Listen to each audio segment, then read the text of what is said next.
મહાનગરપાલિકા પ્રાથમિક શિક્ષક સંઘ દ્વારા બીએલઓની કામગીરીના વિરોધમાં રેલી યોજી જિલ્લા કલેક્ટરશ્રીને આવેદનપત્ર પાઠવી રજૂઆત કરી હતી. નગર પ્રાથમિક શિક્ષણ સમિતિની શાળાઓમાં ફરજ બજાવતા શિક્ષકોને બીએલઓની કામગીરીના ઓર્ડરો અપાતા જેના વિરોધમાં મહાનગરપાલિકા પ્રાથમિક શિક્ષક સંઘ દ્વારા રેલીનું આયોજન કરાયું હતું.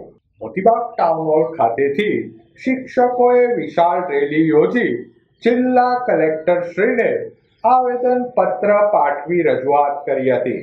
રજૂઆત વેળા જણાવાયેલ કે શિક્ષકોને કરાયેલ બીએલઓની કામગીરીના ઓર્ડરો તાત્કાલિક અસરથી રદ કરવામાં આવે તેવી માંગ કરાઈ હતી.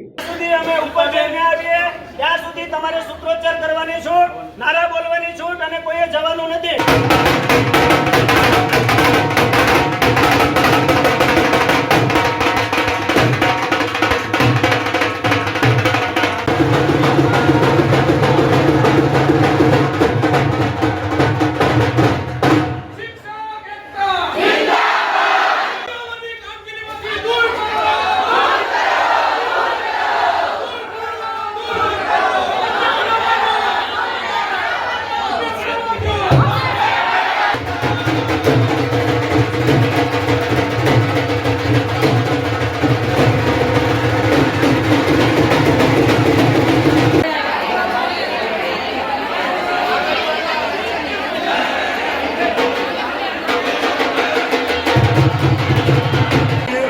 અમારી માગણી ના દઈશું તો 5 જણા થશે. 500 છે એટલે સાહેબને ખાલી સંખ્યા તો દેખાડવા લાવો છે. આપણે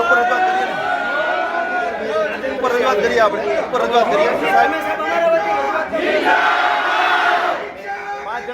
પત્ર આપીને માગણી કરે છે કે ચૂંટણી પંચની સ્પષ્ટ જોગવાઈ હોવા છતાં ઓછામાં ઓછા શિક્ષકોને બીએલઓમાં લેવાના છે. તેમની જગ્યાએ 40 થી 45% શિક્ષકોને બીએલઓમાં લીધા છે. તો અમારી માંગણી છે કે સરકારના નહીં પણ ચૂંટણી પંચના નિયમો અનુસાર અમારું કામ થાય અને આમાં વિસંગતતાઓ પણ ઘણી બધી છે. એટલે આ આવેદનપત્ર આજે અમે આપીએ છીએ. આનો અમને 10 દિવસની અંદર વ્યવસ્થિત રીતે આનું અમલીકરણ જોઈએ. અન્યથા અમારે આ આવેદનની અંદર જ અમે સામેલ કર્યું છે કે કલેક્ટર ઓફિસ પાસેથી મંજૂરી આપીશું. સર અમારી કોઈ વાત ગેરમાજબી સાહેબ આમાં અમારી માંગણી નથી. અમે લીગલી જે છતું છે અને આધાર પુરાવા સાથે જ માંગણીઓ કરી છે. તો આપ જરા આ બાબતે ઓકે કરી અને અમારી માંગણીને માન આપશો એવી વિનંતી.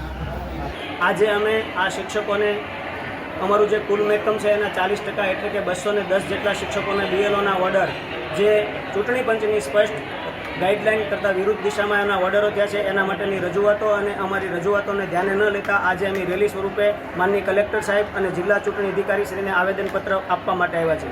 અમારો મુદ્દો મેઇન એ છે કે અમને ક્લાસમાં ભણાવવા દો. શિક્ષકની આરટીઆઈમાં અને ફંડામેન્ટલ રાઇટ્સની અંદર પણ અમારી સ્પષ્ટ એવી જોગવાઈઓ છે કે શિક્ષકને અન્ય કોઈ પણ કામગીરી સોંપવાની નહીં. તેમ છતાં અમને બીએલઓ તરીકેની કામગીરી સોંપવામાં આવે છે અને આ બીએલઓની કામગીરીને ચૂંટણીમાં ખપાવવામાં આવે છે. જ્યારે ચૂંટણીને લક્ષને આખા વર્ષની કામગીરી હોય એટલે સતત હેરાન થવાનું હોય છે.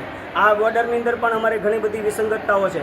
ભાવનગર શહેરની અંદર ઘણી બધી કચેરીઓ આવેલી છે અને એના ચૂંટણી પંચના પણ પરિપત્રની અંદર 13 કેડરના કર્મચારીઓને લેવાના છે. ત્યારે મેક્સિમમ શિક્ષકોને લીધા છે. એ અમારો સ્પષ્ટ વિરોધ છે. એટલે આ શિક્ષકોના ઓર્ડર તાત્કાલિક અસરથી રદ કરવામાં આવે એવી અમારી માગણી છે.